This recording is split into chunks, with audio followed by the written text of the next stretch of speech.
tous et vous toutes, je suis Audrey Mac du ministère Gotel et bienvenue à notre vitamine du cœur de cette semaine.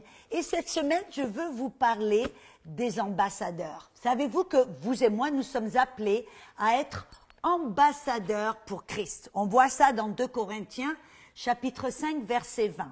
Et si nous sommes appelés à être ambassadeurs pour Christ, qu'est-ce que ça veut dire? Ça veut dire, bien sûr, nous allons dans un pays qui est différent d'une autre pour aller prêcher la bonne nouvelle. Nous sommes envoyés par le royaume de Dieu pour annoncer la bonne nouvelle. Mais vous savez que je voyage tout le temps et il m'est arrivé souvent de voir des personnes, ou que ce soit des diplomates ou des personnes qui avaient des passeports diplomatiques. Et bien sûr, ils avaient une ligne réservée juste pour eux, ils avaient certains privilèges, mais ça va encore bien plus loin. Vous savez qu'un ambassadeur ou un diplomate a l'immunité diplomatique, ça veut dire qu'il n'est pas assujetti aux lois du pays qu'il visite. Amen. Il est sous les lois du pays qu'il représente. Et pour vous et pour moi, qu'est-ce que ça veut dire? Ça veut dire que oui, Jésus nous a envoyés, il a dit, vous êtes dans ce monde, mais vous n'êtes pas de ce monde. Nous appartenons au royaume de Dieu. Nous appartenons, Dieu est notre Père et nous sommes ses ambassadeurs, ses enfants. Mais nous vivons dans ce monde. Et dans ce monde, nous sommes là pour représenter le royaume de Dieu. Et ça veut dire pour vous et pour moi que nous avons une immunité diplomatique et nous ne sommes pas, écoutez-moi bien, assujettis aux lois de la terre, aux lois, pas de la terre, mais de ce monde, avec un grand M. Vous savez que ce monde est assujetti, comme 2 Corinthiens 4,4 nous dit, que le diable est le Dieu petit d minuscule de ce monde. Et dans ce monde, il y a la loi du péché, la loi de la mort, il y a la maladie, il y a tout un tas de choses qui se font dans ce monde. Mais savez-vous que vous et moi, nous ne sommes pas assujettis à ces lois? Ce n'est pas moi qui le dis, c'est la Bible qui le dit. Dans Romains 8, 2, nous dit en effet, la loi de l'esprit de vie en Jésus-Christ m'a affranchi de la loi du péché et de la mort. Ça veut dire que vous et moi, nous n'avons plus à avoir peur de la mort. Nous n'avons plus à avoir peur de la maladie. Nous n'avons plus à avoir peur du péché. Nous n'avons plus on peut s'en éloigner sans se sentir, tout d'un coup, assujetti au désir du péché. Non, nous pouvons être libres. Amen. Et nous savons que nous sommes des citoyens du royaume de Dieu, du ciel, et nous ne sommes pas assujettis aux lois qui régissent dans ce monde, sous lequel les pécheurs sont asservis à cette loi de la mort, de la maladie et du péché. Nous en sommes affranchis, comme dit la Bible. Même j'aime bien dans Galates 3,13, il dit, nous avons été rachetés de la malédiction de la loi. Vous voyez, nous ne sommes plus assujettis à la loi du monde et nous sommes libres. Et pour vous et moi, qu'est-ce que ça veut dire? En fin de compte, c'est ce que Jésus essayait d'expliquer aux disciples. Vous vous rappelez dans Marc 16, quand il a appelé les disciples, avant de repartir vers le Père, il a dit « Ces signes accompagneront ceux qui croient en mon nom. » Bien sûr, il dit « Ils parleront en autre langue, ils imposeront les mains sur les malades, ils seront guéris. » Mais écoutez ce qu'il dit aussi.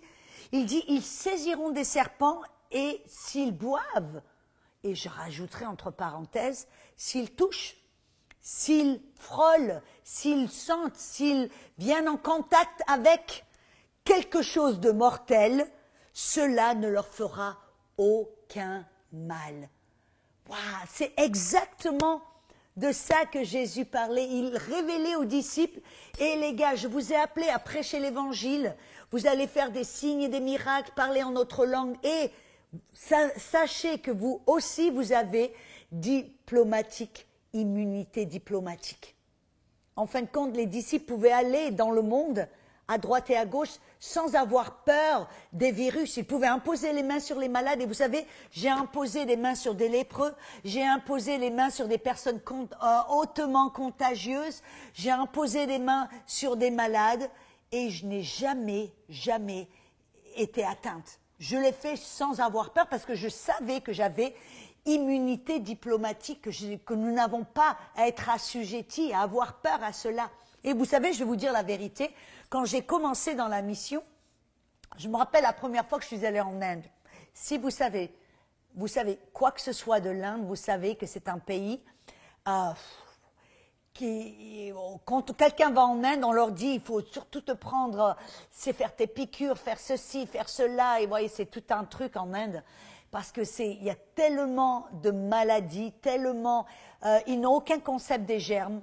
Peut-être maintenant les choses ont changé, mais à l'époque, moi je parle de ça, il y a en 1992-93 quand j'y suis allée. Et alors avant de partir, j'avais tous des amis qui m'ont conseillé tout un tas de choses en me disant Audrey, il faudrait que tu fasses ceci, que tu prennes cela, achète ceci. Donc j'étais toute jeune, j'en savais pas trop. Donc je suis allée au magasin pour acheter tous ces médicaments qu'ils m'ont dit afin de me préparer pour aller en mission en Inde. Et alors je suis là dans ce supermarché, et puis j'ai mon petit panier, puis je mets mes trucs là, et tout d'un coup le Seigneur me parle et il me dit tu t'attends à être malade? Je dis ben non. Il me dit oui, regarde, tu es en train de te préparer pour l'éventualité d'une maladie, de quoi que ce soit. Et alors là, tout d'un coup, j'ai dit oh là là, et donc j'ai tout remis sur les étagères, et je suis partie en Inde, littéralement par la foi. Et vous savez qu'en Inde, j'y ai vécu pendant 1 an, et j'ai mangé la nourriture, j'étais dans des bidonvilles, et là, on m'a servi de la nourriture, je l'ai mangée. J'ai bu l'eau, que les gens me disaient, oh là là, tu vas attraper toutes sortes de maladies si tu bois l'eau. Mais j'ai dû faire ce que je devais faire sur place, je n'avais aucune autre possibilité, donc j'ai fait ce que je devais faire là. Et vous savez que je n'ai jamais été malade. Je suis maintenant missionnaire, ça fait 35-36 ans que je suis missionnaire, je n'ai jamais été malade. Et pourtant, j'en ai vu des vertes et des pas mûres. Et je suis restée dans des endroits qui vous donneraient les frissons. J'ai mangé de la nourriture qui vous ferait tourner un mort dans sa tombe. Bref, mais parce que je savais que j'avais une immunité diplomatique, que je n'étais pas assujettie à la loi du péché, de la mort, de la maladie, j'ai pu faire mon rôle en tant qu'ambassadeur. C'est Dieu qui m'avait envoyé, amen, et lui m'a protégé. Et vous savez, on lit souvent ce psaume, et on le lit, on le met sur notre frigo, sur notre miroir, et pourtant on ne vit pas selon les réalités de ce psaume. Avez-vous entendu parler du psaume 91? Ah ben oui, psaume 91 dit « Celui qui demeure sous l'abri du Très-Haut », et je vais vous dire, vous n'êtes pas simplement sous la demeure du Très-Haut, le Très-Haut est en vous et vous êtes dans le Très-Haut. Amen, Christ en vous et vous en Christ. C'est encore bien plus supérieur. Amen. Et s'il repose à l'ombre du Tout-Puissant, je dis à l'Éternel, mon refuge et ma forteresse, mon Dieu en qui je me confie. Il dit, c'est lui qui te délivre du filet de l'oiseleur, de la peste. Dieu vous délivre de la peste, de ses ravages. Il dit, tu ne craindras ni les terreurs de la nuit, ni la flèche qui vole le jour, ni la peste qui marche dans les ténèbres, ni la contagion qui frappe en plein midi. Alors, ça ne peut pas être aussi clair, plus clair que cela. Vous vous rendez compte?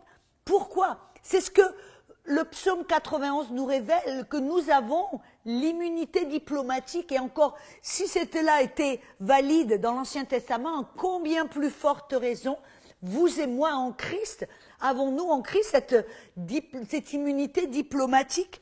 Et je vais vous dire la vérité, il y a juste quelques ans de cela, je travaillais avec un ministère, je suis allée dans les bidonvilles et dans les quartiers rouges de Calcutta, où il y a toutes les prostituées, il y a le trafic du sexe, il y a tout un tas mais c'est comme une petite ville à l'intérieur de Calcutta. Et avant d'y aller, j'y suis allée avec 2 autres personnes, et la dame m'a averti, elle me dit surtout Audrey, ne touche rien, on va aller dans des endroits qui est rempli de syphilis, qui est rempli de sida, qui est rempli de tout un tas de maladies contagieuses et vénériennes et tout ça. Et quand j'y suis allée, ce qu'elle m'a dit n'était rien comparé à ce que j'ai vu. ce que j'ai ressenti avec mon nez, ce que j'ai ressenti avec toutes mes 5 sens, les odeurs, ce que j'ai vu. C'était répulsif, mais c'était comme un petit coin de l'enfer, littéralement. Et vous savez que j'ai dû marcher, me toucher certaines choses, monter dans les couloirs, aller, j'ai dû toucher, voir. Et vous savez, même à un moment, parce que mon cœur, j'ai ressenti la compassion de Dieu, vraiment. Et là, j'étais avec des prostituées, des toutes jeunes filles et tout ça. Et puis, je les prenais dans mes bras, je voulais les aimer, leur montrer l'amour de Dieu. Et vous savez, et je ne pouvais pas me soucier, oh, est-ce qu'elle a le sida, est-ce que ceci, est-ce que cela, non. Mon rôle, c'était d'être un ambassadeur, de les aimer, de leur montrer Jésus. Et une d'elles m'a invitée dans son petit placard avec son petit rideau, là où elle faisait leur business. Et elle a voulu m'offrir, je partageais mon témoignage, elle a voulu m'offrir une tasse de thé. Et voyez, le thé, elle l'a mis dans des petites coupes en terre. Et je savais qu'il y avait des centaines de personnes qui ont bu de cette petite tasse en terre. Je savais que là où je m'asseyais, les murs que je touchais, tout ça était rempli de germes, de tout un tas de... Mais j'ai bu ce thé avec un grand sourire sur mon visage, en la regardant, en la remerciant pour cette tasse de thé. Elle me faisait preuve de gratitude et moi, je devais lui montrer l'amour. Mais vous savez pourquoi j'ai pu faire cela? Parce que je savais que j'avais cette immunité diplomatique, car Dieu m'avait envoyé en Inde et c'est lui qui me protégeait. Alors je veux vraiment vous encourager. Il se passe des choses dans ce monde, que ce soit des virus à droite et à gauche, et avec tout un tas de trucs qui sont en train de se faire dans le monde. Vous devez, mes bien-aimés, savoir que vous n'avez pas à avoir peur de tel virus, de tel germe, de telle maladie. Vous pouvez aller aimer les gens, vous pouvez représenter Jésus en tant qu'ambassadeur, en sachant que vous n'avez pas à avoir peur, que vous avez une immunité diplomatique. Alors soyez dans la foi, relevez-vous à l'intérieur en disant « Je n'ai pas à avoir peur, je n'ai pas à frémir, je n'ai pas à me recroqueviller, je n'ai pas, non, je peux représenter Jésus bien avec un grand sourire dans la foi, car j'ai l'immunité diplomatique. » Voyez, je vais prier au nom de Jésus que vous receviez cette révélation, car c'est par révélation, n'est-ce pas, que votre cœur soit ouvert, que vos yeux soient ouverts, que vous puissiez voir et comprendre qui vous êtes en Christ et ce que vous avez en Christ. Soyez bénis, guéris, protégés, au nom de Jésus, libres de la peur. Et à bientôt pour une prochaine vitamine du cœur. Je vous aime très fort, à bientôt.